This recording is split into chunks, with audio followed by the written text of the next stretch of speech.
하나님 말씀 보겠습니다. 베드로후서 3장 17절 18절입니다. 그러므로 사랑하는 자들아 너희가 이것을 미리 알았은즉 무법한 자들의 미혹에 이끌려 너희가 굳센 데서 떨어질까 삼가라. 오직 우리 주 곧 구주 예수 그리스도의 은혜와 그를 아는 지식에서 자라가라. 영광이 이제와 영원한 날까지 그에게 있을지어다. 아멘. 기도하겠습니다.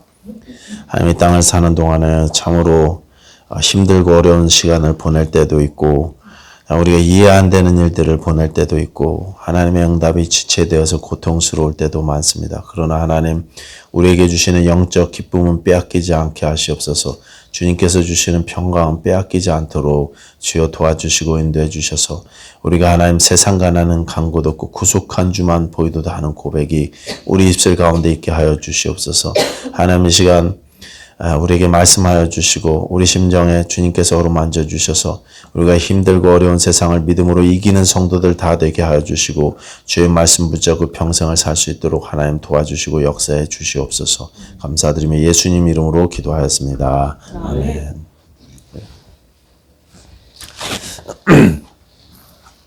오늘 본문 말씀을 보기 전에 우리가 이제 베드로 후서의 내용을 전체적으로 한번 정리해 보겠습니다. 베드로 전서는 신앙의 핍박을 받아서 흩어진 성도들을 위로하기 위해서 사도 베드로가 편지를 썼어요.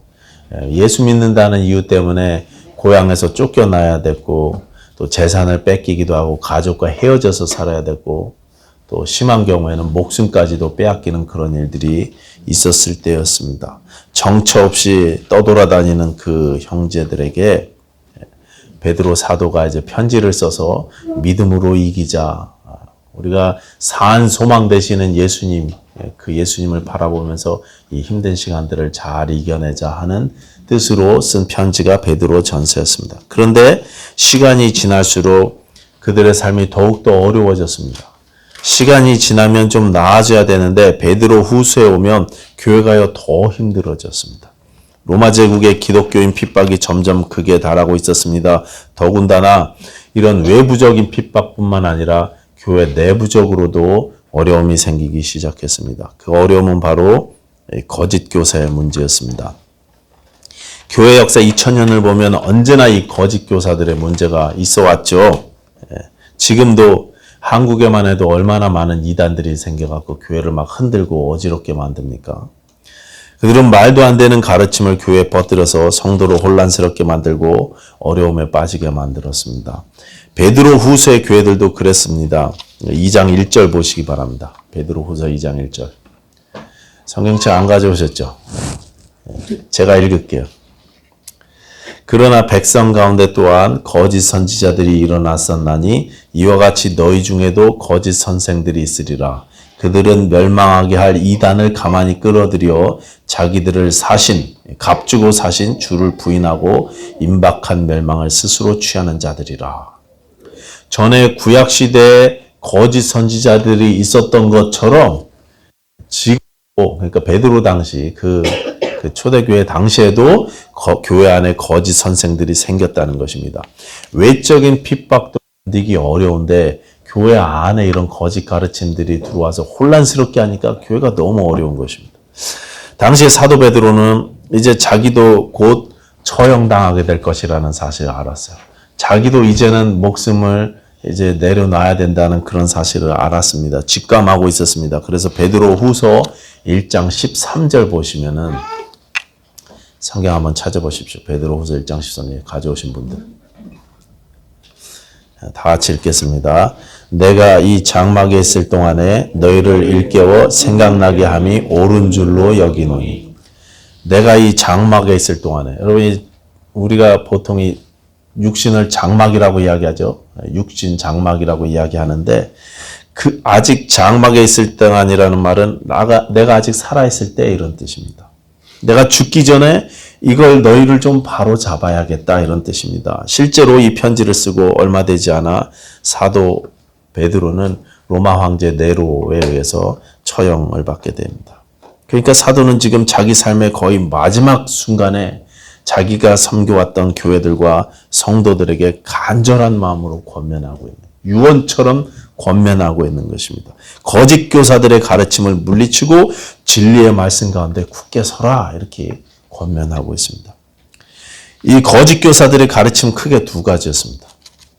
첫 번째는 우리가 은혜로 구원받았으니까 하나님이 모든 걸 다 용서해 주신다니까 우리가 그럼 즐기면서 살아도 되는 거 아니냐. 막 살아도 되지 않느냐. 어차피 뭐 다 용서해 주시는데 그냥 하나님 쏘리 한번 하면 다 용서해 주시고 회개만 하면 없던 거로 다 해 주신다는데 좀 즐기면서 인생을 쾌락을 누리면서 살아도 되지 않는 거냐. 이런 가르침이었습니다. 그게 베드로후서 2장의 내용. 사도 바울이 개척했고 사역했던 교회들의 경우는 거짓 교사들의 주장이 정반대였습니다. 그들은 뭐라고 주장하냐? 사람이 의로워져서 구원을 받는 것은 하나님의 은혜로 되는 것이 맞지만 전적으로 하나님의 은혜만으로 되는 것은 아니고 너희가 율법도 지켜야 된다 이렇게 가르쳤어요. 너희가 하나님의 자녀가 되려면 은혜도 받아야 되지만 안식일도 지켜야 되고 십계명도 지켜야 되고 11조도 내야 되고 모세를 통해 주신 그런 모든 율법을 다 지켜야 된다 이렇게 주장했었습니다. 그런데 사도 베드로가 지금 편지를 보내고 있는 이 교회는 정반대의 거짓 가르침들이 있었습니다. 로마서 5장 6장에도 나오는 내용인데 우리가 전적으로 하나님의 은혜로 구원을 받은 것이라면 모든 것이 다 하나님의 은혜니까 우리가 할 일은 아무것도 없다는 거죠. 그래서 우리는 그냥 즐겁게 살면 되는 거 아니냐. 어차피 다 하나님이 해 주실 건데 죄를 좀 져도 되지 않냐.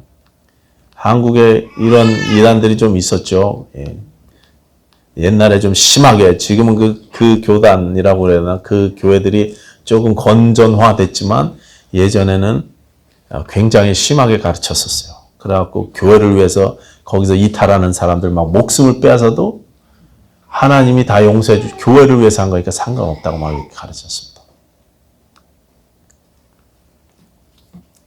모든 게 다 은혜니까 율법은 지키지 않아도 율법을 폐해도 된다는 그런 가르침. 율법과 상관없이 그냥 자유롭게 즐기면서 살자 하는 가르침이었습니다. 윤리적인 방종을 가르치는 거죠. 이게 베드로가 사역했던 베드로가 지금 편지를 보내는 그 교회에 만연했던 가르침이었습니다.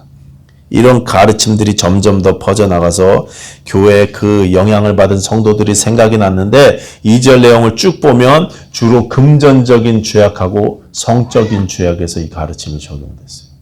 이런 죄를 저질러도 하나님이 다 은혜로 용서해 주실 거니까 상관없다는 거예요. 괜찮다는 것입니다. 예. 그래갖고 막 다른 사람 교회 안에서 막 돈거래를 하면서 막 사기를 치고 빼앗고 다른 사람 눈에 피눈물 나게 하고 하나님 앞에 나는 떳떳하다고 이런 소리 하고 그 다음에 음란의 문제 가정관계가 망가지고 외도를 하고 신자들이 그러면서도 하나님 앞에 당당하고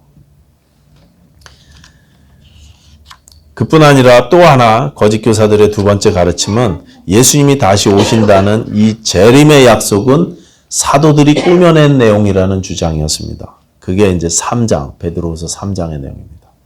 당시 초대교회 성도들은 사도들로부터 예수님의 재림에 대해서 배웠습니다. 배우고 있었습니다. 예수님께서 영광 가운데 다시 오실 것이고 우리 주님이 다시 오시면 모든 것을 다 회복시켜 주실 것이다. 우리의 억울함도 풀어주실 것이고 우리가 속상했던 것들, 우리 눈에 눈물도 다 닦아주실 것이다. 이렇게 믿게 만들었는데 이 환난과 핍박 가운데도 우리가 견디면서 살 수 있는 이유는 우리 주님이 다시 오셔서 우리를 보복해 주실 것이고 내가 복수하는 게 아니라 우리 주님께서 보복해 주실 것이고 다 갚아 주실 것이라는 이 믿음 때문에 견디고 있는데 근데 예수님이 오시지 않아요. 사도들은 이제 하나씩 떠나고 예수님은 신앙의 첫 세대들이 다 지나가도록 다시 오시지 않았습니다. 게다가 외부의 핍박은 더 극심해져 갔습니다. 그러다 보니 성도들의 신앙이 약해지고 흔들리기 시작했습니다. 이 틈을 타서 거짓 교사들이 활약을 하는 것입니다. 예수님의 재림은 없다. 사도들이 꾸며낸 이야기입니다. 3장 4절 보시기 바랍니다. 베드로후서 3장 4절. 다 같이 읽겠습니다. 시작. 이르되 주께서 강림하신다는 약속이 어디 있느냐? 조상들이 잔후로부터 만물이 처음 창조될 때와 같이 그냥 있다 하니 만물이 처음 창조되전 때에서 변한 게 하나도 없다는 것입니다. 앞으로도 변하지 않을 것 같다. 그러니 예수님께서 재림하신다는 가르침이나 하나님께서 최후의 심판하셔서 우리를 보상해 주신다는 말은 사도들이 꾸며낸 이야기일 것이다 라는 주장인 것입니다. 그런 주장에 대해서 사도 베드로가 반박을 할 필요가 생겼습니다. 그래서 뭐라고 말씀하시냐면 1장 16절 보십시오. 베드로후서 1장 16절 다 같이 시작. 우리 주 예수 그리스도의 능력과 강림하심을 너희에게 알게 한 것이 교묘히 만든 이야기를 따른 것이 아니요 우리는 그의 크신 위엄을 친히 본 자라. 꾸며낸 이야기가 아니라는 것입니다. 만들어낸 이야기가 아니라는 뜻입니다. 우리는 직접 주님을 배웠고 직접 주님께 들었다는 것입니다. 그러니까 주님은 확실히 다시 오신다는 거예요. 이렇게 베드로 후서는 이 거짓 교사들의 두 가지 잘못된 가르침들, 그러니까 은혜의 복음을 악용해서 탐욕과 음란한 삶을 정당화시키는 이런 가르침들과 예수님의 재림은 없다는 이 두 가지 거짓 주장을 적극적으로 반박하기 위해서 쓴 편지였던 것입니다. 자, 이렇게 내적으로 외적으로 어려움을 겪는 교회에 권면의 말씀을 주시면서 이 사도 베드로가 오늘 읽은 본문 마지막인데 이 마지막 인사말로 이렇게 말씀하고 있습니다. 오늘 본문입니다. 3장 18절.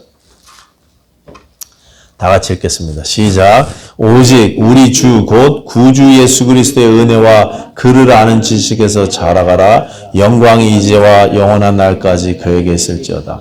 여러분, 이런 거짓된 가르침에 우리가 흔들리는 이유가 무엇입니까? 예수님을 알지 못해서 그렇습니다. 은혜가 뭔지 몰라서 그렇습니다. 그러니까요, 자꾸 말도 안 되는 가르침에 막 흔들리는 거예요. 말도 안 되는 가르침에.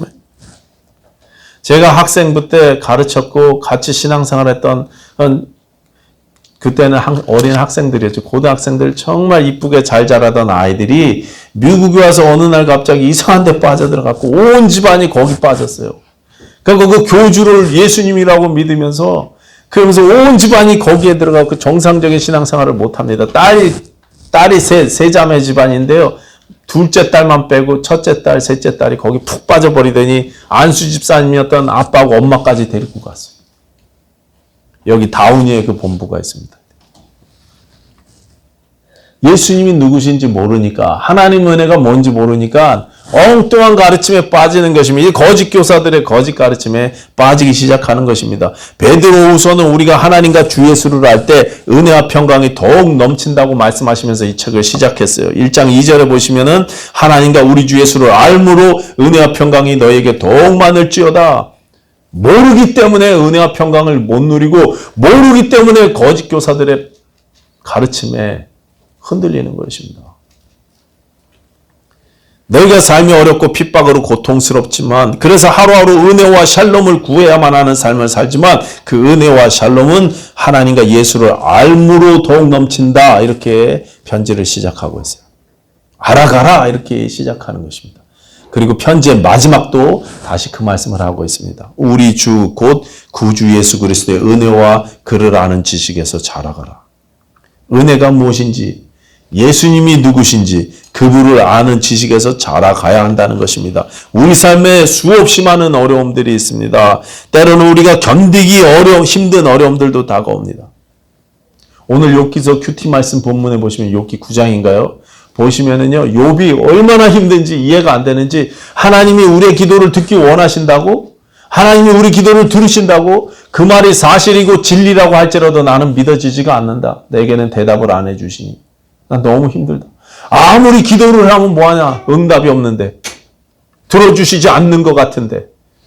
그 의인이라는 욥이요. 고통 가운데 그 욥조차도 흔들리더라는 거예요. 나는 믿지 않을란다. 우리 개역성경은 그런 식으로 나는 믿지 않겠노라. 다른 번역에 보면은 정말 하나님이 내 기도를 들으신다고 믿어지지가 않는다.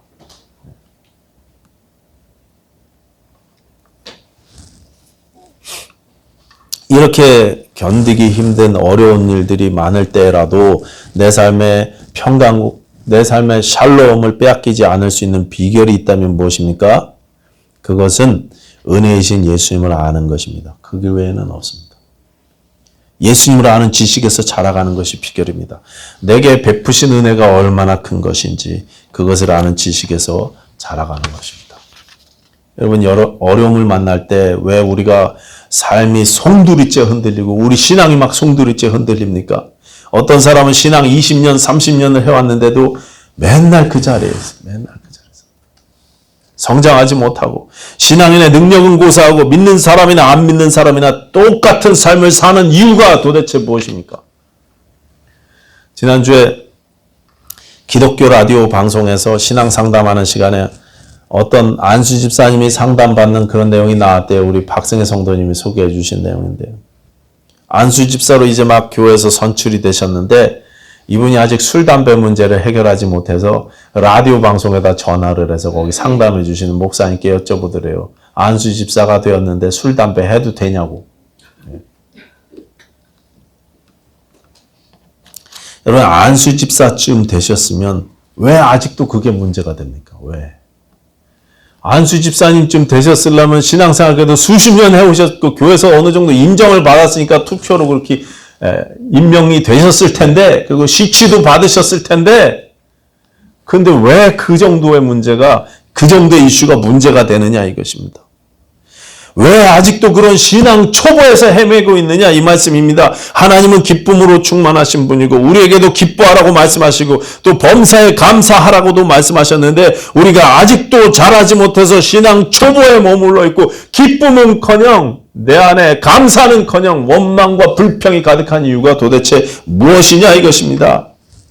외적인 환경 때문에 기쁨이나 감사를 빼앗기는 이유,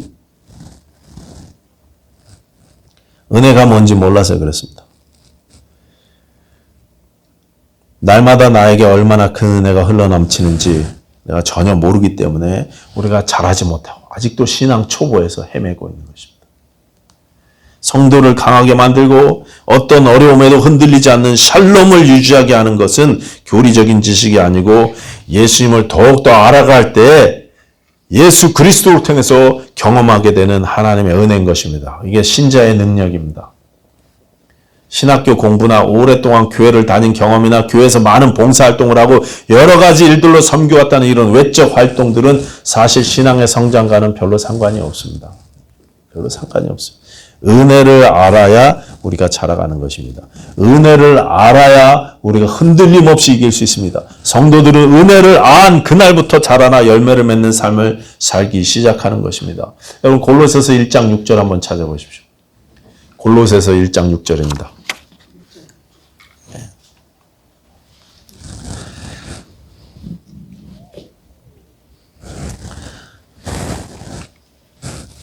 다 같이 읽겠습니다. 시작. 이 복음이 이미 너희에게 이름에 너희가 듣고 참으로 하나님의 은혜를 깨달은 날부터 너희 중에서와 같이 또한 온 천하에서도 열매를 맺어 자라는도다. 언제부터 자랐다고요? 하나님의 은혜를 깨달은 날부터. 성도들이 믿는 자답게 복음의 열매를 맺으면서 사는 삶은 그가 얼마나 많은 은혜를 받아 누리는가에 달려 있습니다. 은혜를 많이 알면 알수록 신앙이 성숙된 성도인 것입니다. 제가 사람들을 만날 때 특별히 우리 한국 성도님들의 연약함이 뭐냐면 자꾸 자신을 어필하려고 한다는 거예요. 장막에도 잠깐 말씀드렸는데 지난주에도 제가 어떤 한 분 연세 많으신 어른 한 분을 만났는데 자꾸 자기 신앙을 저한테 어필하려고 그래요. 처음에 한국 사람이세요? 그래갖고 대화가 되다가 제가 예수 믿으시냐고 그래갖고 이제 신앙 얘기가 나오니까 그때부터 자기를 막 어필하세요. 자기 신앙이 얼마나 괜찮은지 자꾸 저한테 증명해 보이시려고 그러세요. 내가 신앙 몇 대째인 집안에서 성장했다. 신학교도 다녀봤다. 교회를 어느 유명한 교회를 다녔고 목사님 정말 유명한 목사님들과 함께 신앙생활을 했다. 직분도 내가 이런 직분을 감당했었고 뭐 교회 성전 건축, 교회 개척 이런 말들 계속합니다. 선교행, 선교 헌금 이런 얘기들 많이 합니다. 그런 많은 일들은 정말로 귀한 일이고 대단한 일들이겠지만 그런 일들은 신앙 성장, 영적 성장과는 아무런 관계가 없다는 말씀입니다. 그런 나의 신앙의 업적들을 자꾸 이야기하는 것은 내가 성장했다는 증거가 아니라 오히려 내가 미숙하다는 증거예요. 저는 더 심한 어떤 분들도 봤습니다. 자기의 신앙 자랑에서 더 나가서 자기가 가진 부와 재능과 건강과 명예와 외모, 권세 이런 게 기도의 응답이고 축복이라고 그렇게 떠드는 사람도 봤습니다. 시편 49편에 보시면 사람은 존귀하지만 깨닫지 못하면 멸망하는 짐승 같다 그렇게 말씀하셨어요. 사람은 존귀한 존재가 맞는데 깨닫지 못하면 하나님의 은혜가 뭔지 깨닫지 못하면 멸망하는 짐승 같다고 했어요. 우리가 은혜를 깨달으면 존귀하게 자라갑니다. 가난해도 존귀합니다. 몸에 병이 있어도 존귀합니다. 그러나 은혜가 무엇인지 깨닫지 못하고 내 입에서 내 자랑과 세상의 자랑이 나온다면 그 순간에는 멸망하는 짐승이나 다를 바가 없는 것입니다. 신자임에도 불구하고. 로마서 5장 20절이 이렇습니다. 율법이 들어온 것은 범죄를 더하게 하려 함이라. 그러나 죄가 더한 곳에 은혜가 더욱 넘쳤나니. 죄가 더한 곳에 은혜가 더욱 넘칩니다. 이 말씀은 내가 죄인임을 알면 알수록 하나님의 은혜가 더욱더 넘친다는 것입니다. 나는 은혜 받을 만하다. 나는 좀 괜찮다. 내가 왕년에는 하나님을 위해서 잘했다. 나는 이런 대접받을 사람이 아니다. 만약에 이런 생각들이 우리 가운데 있다면 그러면 은혜와 상관없이 멀어져 버리고 있는 것입니다. 우리는 아무런 자격이 없어요. 나 같은 죄인이, 나같이 자격이 전혀 없는 죄인이 어떻게 예수 그리스도를 선물로 받을 수 있을까? 내가 얼마나 무익하고 내가 얼마나 큰 죄인인지를 알면 알수록 더욱더 큰 은혜를 누리는 것입니다. 그리고 그렇게 큰 은혜를 누려야 우리는 잘하게 됩니다. 그러니까 은혜가 뭔지 안다는 것은 사실 예수님이 누군지 아는 것과 같은 말입니다. 그래서 오늘 본문에서도 사도 베드로는 예수 그리스도의 은혜와 은혜를 아는 것과 저를 아는 지식에서 자라가라 이렇게 명령하고 있습니다. 은혜를 알고 예수를 알라는 말씀입니다. 사도 바울은 예수를 아는 지식이 가장 고상해서 세상의 다른 지식까지 가 쌓았던 다른 지식을 다 배설물처럼 버린다 이렇게 고백했었어요. 우리가 돈 버는 법, 세상 돌아가는 뉴스 너무나 잘 압니다. 또 건강해지는 법, 예뻐지는 법, 물건 싸게 사는 법, 이런 거 잘 알죠? 그런데 예수님을 아는 지식은 어떠냐 이것입니다.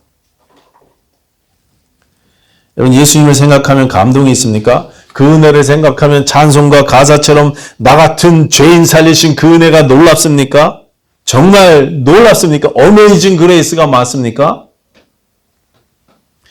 혹시 나에게는 이 어메이징 그레이스가 아니라 당연한 그레이스 아닙니까? 당연. 내가 이렇게 수고했는데 하나님도 나한테 은혜 베풀어 주셔야지.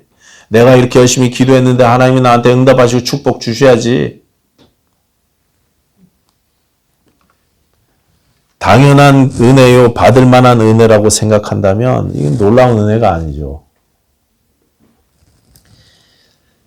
예수님의 한 가지 모습을 생각해 보겠습니다. 레위기에 보면 시작부터 5가지 제사 예법이 나옵니다. 번제, 소제, 화목제, 속죄제, 속건제. 이 5가지 예배, 예법들은, 제사 예법들은 다 예수님을 나타내고 있죠. 그런데 그 중에 속죄제 제물은 어디서 불사르는지 혹시 아세요? 그 제물을? 다른 모든 제사는요, 제단에서 불을 태워요. 각을 뜨고 짐승이 지저분한 거 떼고 해갖고 피는 쏟아붓고 그리고 제단에다 불을 태우거든요, 번제로. 근데 속죄제는 그렇지 않습니다. 진영 바깥 재버리는 곳에다가 나무를 버려놓고 그 위에서 불태우라 이렇게 되어 있어요. 물론 기름은 제단에서 불태우지만 그 외 다른 제물의 몸은 다 진영 밖에서 불태우게 되어 있습니다. 피는 진영 안에 쏟고 몸은 진영 바깥에다가 불태우라고 그렇게 명령하셨습니다. 여기에는 죄를 멀리 보낸다는 뜻이 있었지만 이것은 우리 주 예수님께서 내 죄를 속하기 위해서 죽으신 십자가를 보여주기 위한 장치였습니다. 예수님은 예루살렘 도성에서 매 맞고 모진 고문과 채찍질을 받으셔서 피를 그곳에 다 쏟으셨어요. 물론 다 쏟으신 것은 아니지만 엄청나게 많은 피를 매 맞으시면서 쏟으셨습니다. 그리고 십자가는 어디에 섰습니까? 진영 안에서 매를 맞으시고 그리고 십자가는 진영 바깥에 섰습니다. 영문 밖, 예루살렘 성 바깥, 해골의 언덕이라고 불리던 갈보리 언덕 위에서 십자가에 처형되셨습니다. 우리의 죄악을 멀리 보내시기 위해서 동이서에서 먼 것처럼 멀리 보내 기억하시지 않고 용서하시기 위해서 레위기 속죄제 제물이 진영 밖에 서서 불을 살라지듯이 그렇게 영문 밖 골고다 언덕에서 예수님은 못 박히셨습니다. 예수님이 자신의 생명을 주시고 용서하신 죄가 저와 여러분의 죄라는 사실을 여러분이 믿고 인정하셔야 됩니다. 그 예수님의 희생과 사랑이 나를 위한 것이라는 사실을 우리가 알아야 돼요. 알아야 돼요. 안다는 건 체험해서 안다는 뜻입니다. 지난 토요일에 박 목사님하고 같이 이제 라하브라에 있는 루마니아 교회에 방문했었거든요. 거기서 우리 오렌지 카운티 지방회, 미국 지방회 모임이 있어서 갔었어요. 근데 그 교회 성도님들이 루마니아 분들이 나오셔서 영어로 이렇게 찬양 인도를 하시는데 아주 화려하지는 않았지만 참 은혜로웠어요. 참 은혜로웠습니다. 그 중에 그분이 나를 꼭 붙드실 것입니다. He will hold me fast라는 찬송 하시더라고요.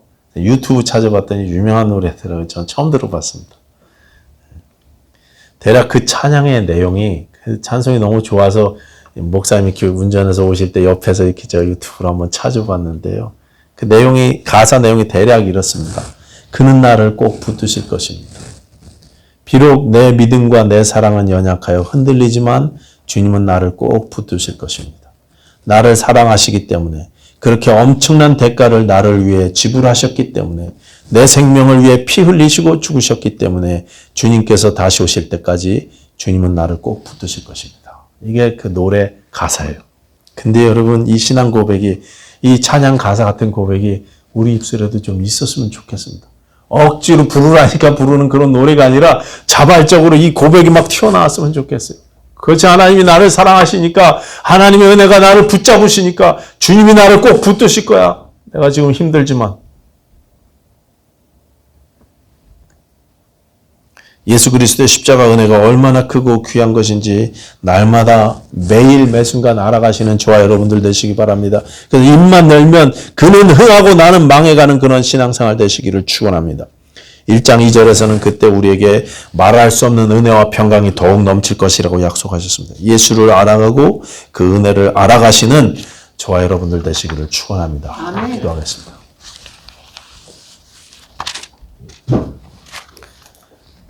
하나님 감사합니다. 우리가 이 땅에서 주님이 주시는 기쁨을 누리니 이 세상이 흔들려도 이 세상이 어려워도 이 기쁨을 빼앗기지 않게 하시고 또 세상과 나는 간 곳 없고 구속한 주만 볼 수 있는 그런 믿음 되게 하여 주시옵소서. 하나님을 아는 은혜와 예수 그리스도를 아는 지식 가운데 우리가 자라가게 하여 주시옵소서. 예수님 이름으로 기도하였습니다. 아멘.